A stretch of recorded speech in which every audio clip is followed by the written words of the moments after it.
Hello everyone, welcome to my channel Karnataka kitchen. ನಾನು ಸೌಂದರ್ಯ.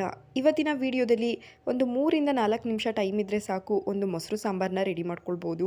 ತುಂಬಾ ರುಚಿಯಾಗಿರುತ್ತೆ. ನಾನು ತೋರಿಸೋ ಅಂಥ ವಿಧಾನದಲ್ಲಿ ಒಂದು ಸಲ ಟ್ರೈ ಮಾಡಿ. ಹಾಗಿದ್ರೆ ಇದನ್ನು ಯಾವ ರೀತಿಯಾಗಿ ಮಾಡೋದು ಅಂತ ಹೇಳ್ಬಿಟ್ಟು ಇವತ್ತಿನ ವಿಡಿಯೋದಲ್ಲಿ ನೋಡ್ತಾ ಹೋಗೋಣ. ಇದನ್ನು ಮಾಡೋದಕ್ಕೋಸ್ಕರ ಮೊದಲಿಗೆ ನಾನಿಲ್ಲಿ ಅರ್ಧ ಲೀಟ್ರ್ ಆಗೋಷ್ಟು ಮೊಸರನ್ನ ತೊಗೊಂಡಿದ್ದೀನಿ.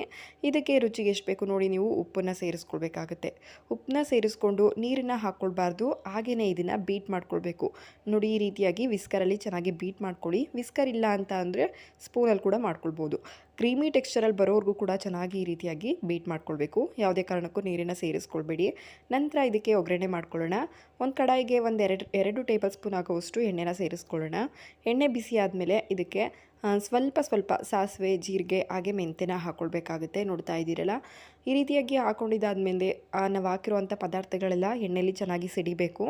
ನಂತರ ಇದಕ್ಕೆ ಒಂದು ಹಸಿಮೆಣ್ಸಿಕಾಯಿ ಹಾಗೆ 2-3 ಇಕ್ಲಷ್ಟು ಬೆಳ್ಳುಳ್ಳಿನ ಸಣ್ಣದಾಗಿ ಕಟ್ ಮಾಡಿ ಸೇರಿಸ್ಕೊಳ್ಬೇಕಾಗುತ್ತೆ. ಹಾಗೆಯೇ ಮೀಡಿಯಮ್ ಸೈಜ್ದು ಒಂದು ಈರುಳ್ಳಿನ ಸಣ್ಣದಾಗಿ ಉದ್ದಕ್ಕೆ ಸ್ಲೈಸ್ ಮಾಡಿ ಹಾಕ್ಕೊಳ್ಳೋಣ. ಇದ್ರ ಜೊತೆಗೆ ಸ್ವಲ್ಪ ಕರಿಬೇವು, ಇದಿಷ್ಟನ್ನು ಹಾಕಿ ಈರುಳ್ಳಿನ ಸ್ವಲ್ಪ ಬಾಡಿಸ್ಕೊಳ್ಬೇಕು. ಪೂರ್ತಿಯಾಗಿ ಸೀಸ್ಕೊಳ್ಬಾರ್ದು, ಸ್ವಲ್ಪ ಸಾಫ್ಟ್ ಆದರೆ ಸಾಕು. ಮೊಸರು ಸಾಂಬಾರು, ಮಜ್ಜಿಗೆ ಸಾಂಬಾರಲ್ಲಿ ಈರುಳ್ಳಿ ಪೂರ್ತಿಯಾಗಿ ಫ್ರೈ ಆಗಬಾರ್ದು.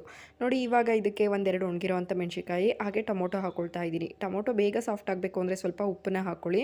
ಹಾಗೆ ಅರಿಶಿನ ಒಂದು ಅರ್ಧ ಟೀ ಸ್ಪೂನಷ್ಟು ಅಚ್ಕಾರದ ಪುಡಿನ ಕೂಡ ಹಾಕ್ಕೊಳ್ತಾ ಇದ್ದೀನಿ.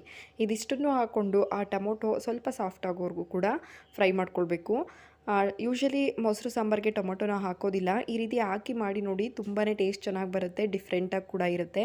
ಕೊನೆಯದಾಗಿ ಸ್ವಲ್ಪ ಕೊತ್ತಂಬರಿ ಸೊಪ್ಪನ್ನು ಹಾಕ್ಕೊಂಡು ಫ್ಲೇಮ್ನ ಆಫ್ ಮಾಡಿಕೊಂಡು ಜಸ್ಟ್ ಮಿಕ್ಸ್ ಮಾಡಿಬಿಟ್ಟು ಫ್ಲೇಮ್ನ ಆಫ್ ಮಾಡಿ ತಣ್ಣಕ್ಕಾದಮೇಲೆ ನಾವು ಇದಕ್ಕೆ ಮೊಸರನ್ನ ಸೇರಿಸ್ಕೊಳ್ಬೇಕಾಗುತ್ತೆ. ಬಿಸಿಲಿದ್ದಾಗ ಮೊಸರನ್ನ ಹಾಕ್ಕೊಳ್ಬಾರ್ದು. ಸ್ವಲ್ಪ ಉಗುರು ಬೆಚ್ಚಗೆ ಆಗಿದ ನಂತರ ಇದಕ್ಕೆ ಮೊಸರನ್ನ ಸೇರಿಸ್ಕೊಳ್ಬೇಕಾಗುತ್ತೆ.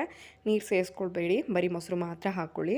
ನೋಡಿ, ಹಾಕ್ಕೊಂಡು ಚೆನ್ನಾಗಿ ಒಂದು ಮಿಕ್ಸ್ ಕೊಟ್ಕೊಳ್ತು ಅಂತ ಅಂದರೆ ಸಿಂಪಲ್ ಆಗಿರುವಂಥ ಒಂದು ಮೊಸರು ಸಾಂಬಾರು ರೆಡಿ ಆಗಿಬಿಡುತ್ತೆ.